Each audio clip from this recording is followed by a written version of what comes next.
වැට්ටිය පුරමලා මල් පූජා කළාට. ඇඳන් ඉන්න ඇඳුම කිරිසුදු වුණාට. උඹේ හිත ඇතුලේ ඉන්නේ ක්‍රෝධය පිරුණු යකෙක් නං රැවටෙන්න එපා.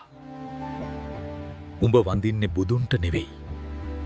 උඹේම මාන්නයට. ඔබ දඹ කියන්නේ. පන්සලේ ගල් කණු අස්සේ හැඟෙන එක නෙවෙයි. මහපාරේ ඉන්න බඩගිනි සතෙක්ගේ කුසගින්න නිවන එකටයි. පිටතෝපයට රැවටෙන්න එපා මිතුර.